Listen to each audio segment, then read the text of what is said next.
Bienvenue dans cette nouvelle édition d'Écho du Palais Toumaï, le magazine qui capte le rythme du pays et décrypte semaine après semaine l'action présidentielle. Merci d'être avec nous. L'actualité présidentielle dense et variée ouvre naturellement le numéro. Naïm Ahmad Baba en synthétise pour vous les temps forts.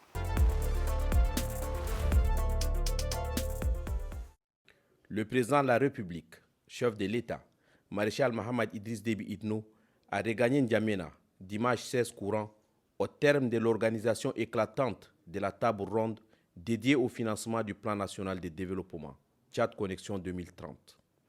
Ce retour a déclenché une mobilisation populaire d'une ampleur exceptionnelle.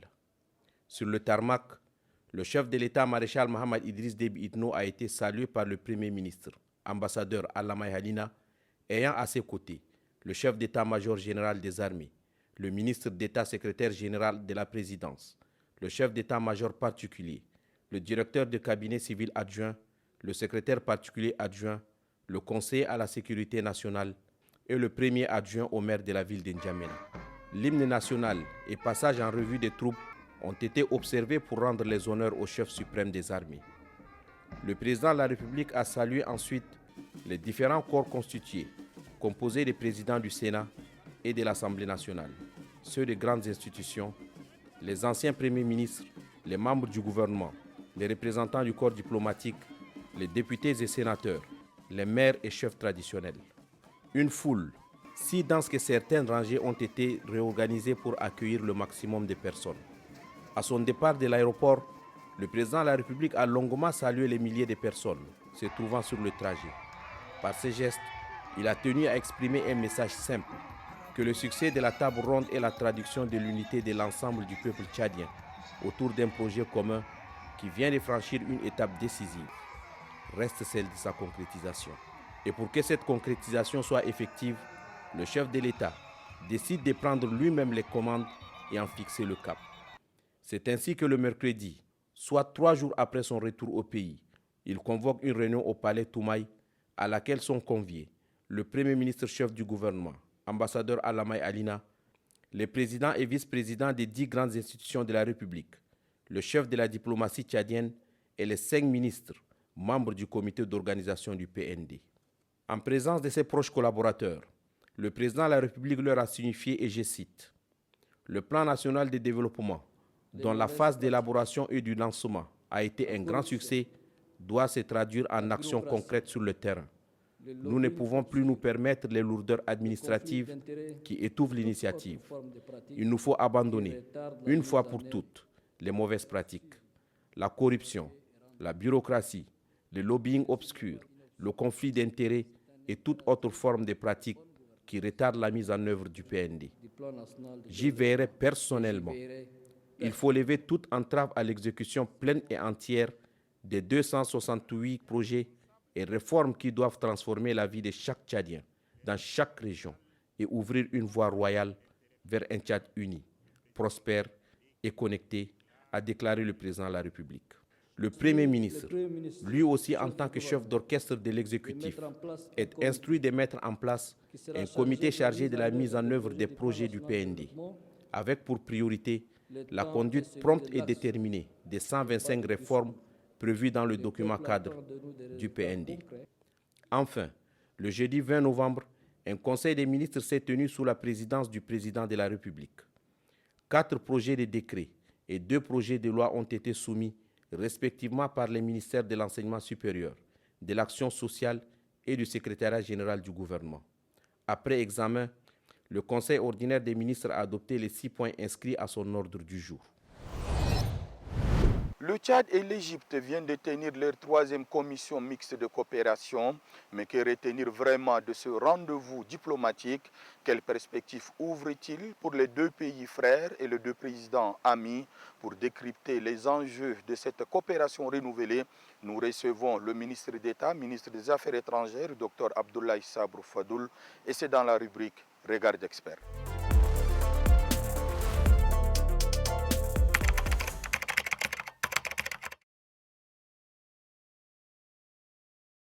La dernière commission mixte entre le Tchad et l'Égypte s'était tenu ici à N'Djamena en 2010, donc c'est il y a 15 ans.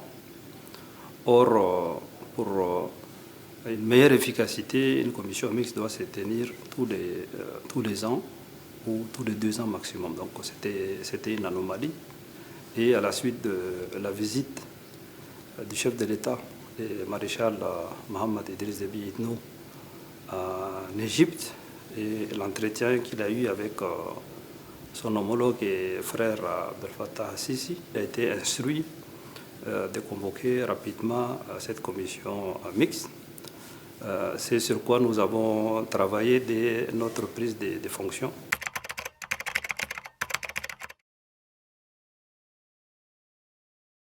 Il y a une série d'accords qui n'ont pas pu être finalisés et nous avons pris rendez-vous dans les semaines, les mois à venir pour tenir une séance de travail avec nos frères égyptiens afin de signer ces projets d'accord, notamment celui sur l'enseignement supérieur. Vous le savez, nous avons des centaines, voire des milliers de nos jeunes qui étudient dans les instituts et universités égyptiennes, qui rencontrent un certain nombre de difficultés. Nous avons en commun un projet pour l'exportation de notre viande vers l'Égypte, qui est une grande consommatrice et importatrice de viande. Les ministres d'infrastructure qui faisaient partie de la délégation a pu discuter avec les vice-premiers ministres et son homologue en Égypte de la route qui doit relier l'Égypte au Tchad via la Libye et qui va permettre à notre pays de disposer d'un débouché sur la mer Rouge.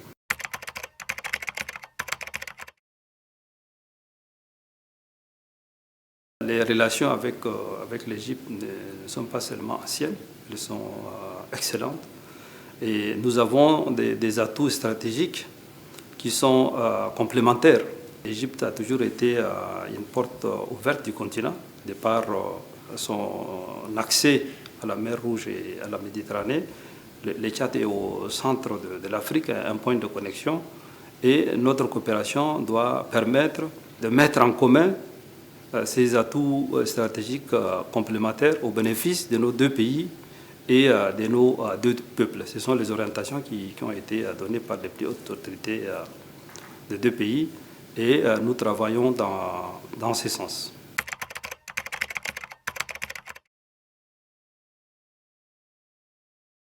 Nous avons convenu qu'il ne faut pas que les accords qui sont signés souffrent dans les tiroirs à cause d'une absence de suivi ou bien de mise en œuvre. Et nous avons décidé de mettre en place, à la fois avec le Niger et également avec l'Égypte, des mécanismes de suivi, de consultation régulière et surtout l'engagement qui a été pris avec beaucoup d'insistance afin d'organiser dès 2026, novembre ou décembre 2026, la 4e commission mixte qui doit se tenir cette fois-ci ici à N'Djamena. Et surtout, nous ne voulons pas attendre encore 10 ou 15 ans avant de pouvoir se retrouver de nouveau avec nos frères égyptiens pour essayer d'évaluer ce qui a été fait et de discuter des perspectives en termes de redynamisation de notre coopération.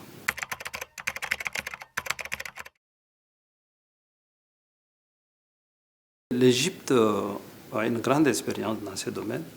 Nous commençons juste avec la création de notre académie diplomatique qui est engagée dans un processus d'établissement des partenariats avec des structures. Ça a été fait en France, ça a été fait en Égypte avec l'accord que vous évoquez, que nous avons signé, et puis d'autres initiatives qui sont en cours. Nous avons beaucoup de bénéfices, beaucoup de leçons à recevoir de structures égyptiennes dans le domaine de la diplomatie ou de manière spécifique celui du protocole. Et nous comptons profiter de cette possibilité pour que nos jeunes, pour que nos diplomates soient mieux outillés et qui parlent plusieurs langues qui soit au fait des sujets internationaux de l'heure. Bref, de préparer nos diplomates de demain. Place maintenant au concret, à la terre et à ceux qui la travaillent.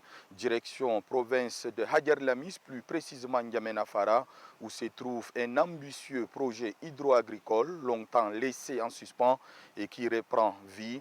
Angal Toklok vous amène à la rencontre de ceux qui, jour après jour, vous font fleurir ce projet, et c'est dans la rubrique Cuit de doux chantier. Au cœur de la province de Hadjer Lamis, dans une plaine que l'on croyait abandonnée, l'eau reverdit le sol, donne vie et espoir. Ici, à N'Djamena Fara, un projet hydro-agricole lancé en 2022 aurait pu tomber dans l'oubli. Mais depuis 2024, le site reprend vie. Sur 1000 hectares prévus, seuls 80 sont aménagés. 80 hectares qui, aujourd'hui, portent les espoirs de centaines de familles. Pour comprendre ce renouveau, suivez celui qui coordonne la relance, Maître Hassan Bolo Bomaïdé, président du comité de pilotage du périmètre hydro-agricole de N'Djamena Fara. C'était un méga projet, un projet de 134 milliards. Le projet, dans sa phase d'exécution, a connu des hauts et des bas. Avec une station de pompage capable d'irriguer les 10 000 hectares, nous sommes aujourd'hui à mesure de nous prendre nous-mêmes en charge et d'assurer la continuité du périmètre, du moins ce qui a été aménagé. En cette fin de deuxième campagne annuelle, le périmètre ressemble à une ruche. Au magasin communautaire, plus de 1000 sacs de riz sont déjà stockés. Ce sont les redevances, la contribution des producteurs pour assurer la gestion du périmètre. Depuis que ce projet a commencé à N'Djamena Fara, nous n'avons eu que des bienfaits. Actuellement, nous sommes limités à la production de riz, mais nous souhaitons produire du blé et bien d'autres cultures maraîchères. Aujourd'hui, environ 300 producteurs, issus en majorité des ménages vulnérables, cultivent les seules parcelles opérationnelles. Mais beaucoup attendent encore leur tour, à l'exemple de ces deux femmes rencontrées sur le site. Grâce au travail de ceux qui ont eu des parcelles, nous avons pu avoir un peu de riz pour manger. Nous aussi, nous voulons simplement travailler pour subvenir aux besoins de nos familles. Ceux qui ont eu des parcelles ont travaillé. Ils ont obtenu beaucoup de sacs de riz. Nous souhaitons donc que l'État aménage le reste du périmètre afin que nous puissions nous aussi disposer des parcelles. Les attentes sont grandes et l'encadrement technique est crucial pour accompagner ces bras valides. Sur le terrain, l'ANADER joue un rôle central, organisation des campagnes, appui aux producteurs et suivi des cultures. Le chef secteur de l'ANADER de N'Djamena Fara, Mahamoud Mahamadia, nous explique les avancées. Cette année, nous avons travaillé le 80 hectares et en plus le 329. Les 80 hectares sont en maîtrise totale et les 329 sont partiellement aménagés. Avec l'appui de la direction, ils nous ont envoyé des semences du Ritox 728. Et c'est une semence très appréciée par les producteurs ici. Et le rendement est très bon. Le périmètre fonctionne grâce à une station de pompage alimentée par un groupe électrogène de 500 kVA. Mais le véritable handicap est la consommation de carburant par heure. Notre station est une station assez grosse. Et 500 kVA, vous l'avez vu, où nous faisons fonctionner 3 pompes avec un débit de 399 litres par seconde. Et c'est costaud, ça consomme à peu près 62 litres de gasoil par heure. Ça a un impact dans le budget que nous faisons pour une campagne. Et donc c'est à peu près dans les 50 à 52% des ressources que nous avons, du budget qui va vers l'énergie parce que c'est beaucoup de gasoil qu'il faut acheter pour assurer la campagne. Sur le site, un plaidoyer collectif est fait Producteurs et encadreurs souhaitent disposer d'un magasin moderne, des machines agricoles adaptées et surtout une source d'énergie renouvelable pour réduire les coûts. Le président du comité de pilotage insiste sur ces besoins essentiels. Nous n'avons pas les moyens, les machines qu'il faut. Tout se fait, du début jusqu'à la fin, se fait à la main. Et ça, c'est pénible pour le producteur. Aujourd'hui, le riz du N'Djamena Fara va sur les marchés, mais parce qu'il n'y a pas de label, les gens ne connaissent même pas d'où est la provenance de ce riz-là. Donc ça, nous voulons remédier à ça. Et donc avec la mini-réserie, ça peut vraiment nous aider à créer notre label. Comme ça, c'est visible. L'impact aussi sera bien clair. Et donc si nous pouvons avoir une énergie alternative, le solaire par exemple, ça peut forcément aider à réduire les redevances que nous collectons. Nous faisons un plaidoyer pour que l'État vienne très rapidement achever le restant des travaux. Autant d'éléments indispensables pour faire passer le périmètre du stade expérimental à celui de grande production. En N'Djamena Fara, les attentes grandissent.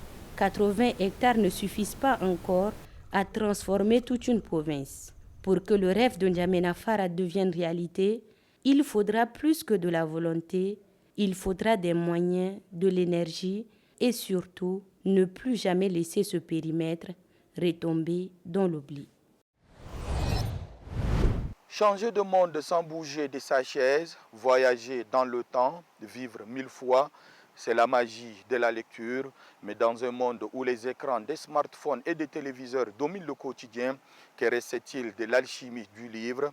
À l'occasion du mois du livre, on s'interroge pourquoi la lecture semble-t-elle devenir une pratique en voie de disparition au Tchad. Nassour Nodjiti est allé à la rencontre de ces passionnés pour qui le livre est un refuge, un outil d'émancipation, un compagnon de solitude. C'est la rubrique L'œil de l'équipe. Moi, je n'ai pas voyagé. Ce sont les livres qui m'ont fait voyager, disait un célèbre auteur contemporain. Victor Hugo de renchérir, je cite, « Lire, c'est boire et manger. L'esprit qui ne lit pas maigrit comme le corps qui ne mange pas. » Fin de citation. Au Tchad, depuis un certain temps, ce qu'on appelait affectueusement les rats des bibliothèques, c'est-à-dire les amoureux de la lecture, se font rares. La jeune génération a presque tourné le dos à la lecture au profit des réseaux sociaux et de l'intelligence artificielle. Conséquence, elle s'exprime dans un français rébarbatif, déchirant la grammaire à tout bout de chemin, au point de faire retourner Vogela, l'un des fondateurs de la grammaire française, dans sa tombe. Faisons ensemble le constat de ce désintéressement à la lecture de la jeune génération tchadienne en prenant comme échantillon représentatif la ville de N'Djamena. Jadis, la cité capitale comptait 4 librairies, à savoir Librairie Al-Akhbar, Librairie Absounout, la Grande Librairie du Tchad et la Librairie La Source. Les 3 premières librairies ont fermé leurs portes depuis belle lurette parce que l'activité n'est plus rentable. La seule qui tient aujourd'hui au Tchad, bon an mal an, est la librairie La Source. Il est 11h, c'est vendredi 21 novembre 2025, à notre passage dans l'enceinte de l'établissement. Les allées sont vides et aucune âme lectrice n'est aperçue à part les 2 caissières. Padé Dieudonné, responsable commercial de la librairie La Source, témoigne. Il faut reconnaître que nos jeunes ne lisent pas du tout. Je ne sais pas si vous avez aussi l'habitude de faire des tours dans les supermarchés. Vous verrez que là-bas, c'est des files qui se mettent en rang pour la caisse. Mais ici, notre caissière, souvent, elle dort parce qu'il n'y a pas d'engouement pour la lecture. Khayar Oumar Defalla, pédagogue, ancien ministre et écrivain, décrypte. Les Noirs américains disent un blanc, lorsqu'il veut cacher un secret, il le met dans les livres et il les met dans la bibliothèque. Les livres, dans les bibliothèques, il faut aller les chercher.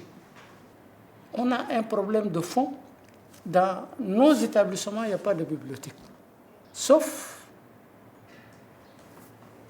dans les écoles gérées par l'Église catholique ou peut-être l'Église protestante. Ils sont obligés de lire un livre et d'en rendre compte. Ils vont s'habituer. Et à l'école, il n'y a pas de portable. Mais dans l'école publique, comment on fait? Donc on a un gros problème. Il faut que les parents s'y mettent. Si tu lis, ton fils va lire, ta fille va lire. Mais si chez toi, dès que tu arrives, tu es absorbé par la famille, par les copains, les amis, etc. Tes enfants ne liront pas. C'est des gens qui vont être enfermés par l'outil IA. Parce que IA dit, bon, écris-moi un discours, il va t'écrire. Mais est-ce que c'est... Il a mis les sentiments du Tchadien? Est-ce qu'il a mis le cœur du Tchadien? Est-ce qu'il a mis la culture tchadienne? Non, c'est une machine américaine. Dadje Golaou Moïse, coordonnateur national des centres de lecture et d'animation culturelle, CLAC, Réseau du Tchad, directeur du Centre national de lecture publique et d'animation culturelle, un observateur averti, témoin. Il faudrait que nous, en tant qu'acteurs de la chaîne du livre, nous puissions proposer des documents de qualité, des livres de contenu pédagogique acceptable et créer les conditions pour que le livre puisse aller vers les usagers. Aujourd'hui, nous devons changer de stratégie. Au lieu que les usagers viennent vers le livre, nous, en tant qu'acteurs, et c'est pour ça que nous sommes sur le terrain, aujourd'hui à Ati, dans le cadre du monde du livre, pour inciter les jeunes, discuter avec eux, leur dire pourquoi il faut continuer à lire, et suffisamment et abondamment pour avoir cette habitude. Docteur Ahmad Taboy, ancien chercheur, critique littéraire, ancien ministre et écrivain, analyse. À l'école, quand on envoie un enfant à 3 ans, qu'est-ce qu'il doit apprendre? Il commence par le livre. Le livre, lui, c'est le soubassement de la connaissance. C'est la sédimentation de la connaissance. C'est là qu'il apprend que le son qui est A correspond à ce vocable écrit.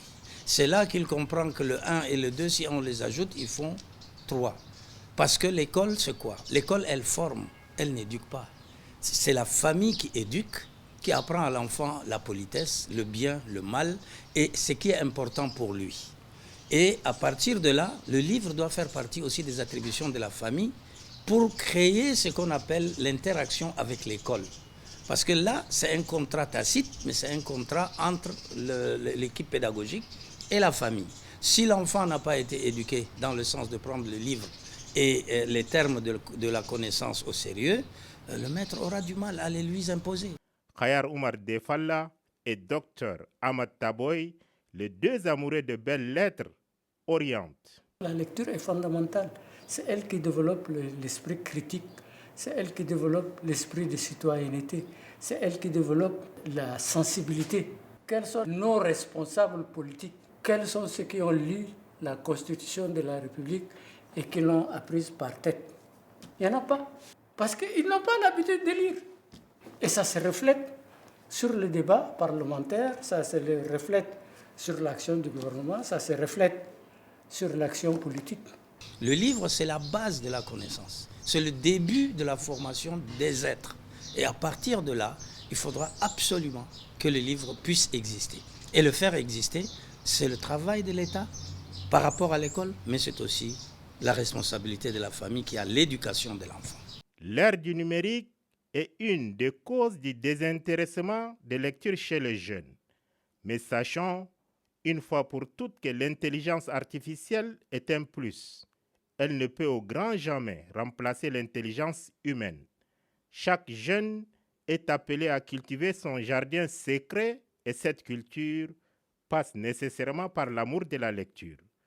Nicolas Boileau ne disait-il pas « ce qui se conçoit bien s'énonce clairement et les mots pour le dire viennent aisément ».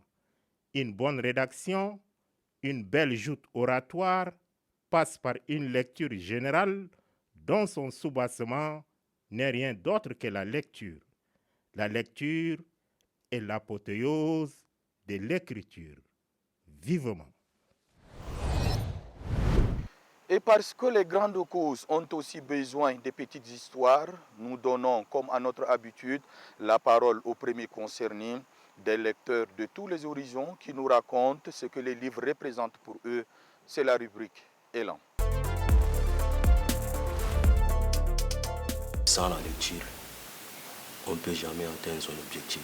Il y a un grand fossé entre une personne qui lit et une personne qui ne lit pas du tout. Si tu ne lis pas, ça veut dire que tu auras vraiment un déficit énorme au niveau de ta compréhension, même au niveau de ton évolution. C'est la lecture qui est la nourriture, n'est-ce pas, du cerveau d'un humain. Et là, sans la lecture, voilà, on est comme un aveugle. Okay? On marche, mais on ne sait pas où on va. Parce que c'est la base de toutes choses. C'est grâce à la lecture qu'on peut améliorer nos expressions. C'est grâce à la lecture qu'on peut mieux écrire. C'est grâce à la lecture qu'on peut découvrir le monde. Le développement d'un pays commence toujours par la lecture, l'éducation. La lecture est capitale. Par rapport à la fréquentation, avant on recevait beaucoup de gens ici. Aujourd'hui, avec les réseaux sociaux, les jeunes préfèrent se connecter pour lire. Des salles de conférence du Caire au champ de N'Djamena Fara, en passant par les bibliothèques et lieux de lecture, ce numéro 21 aura une nouvelle fois illustré la diversité des chantiers qui animent le Tchad.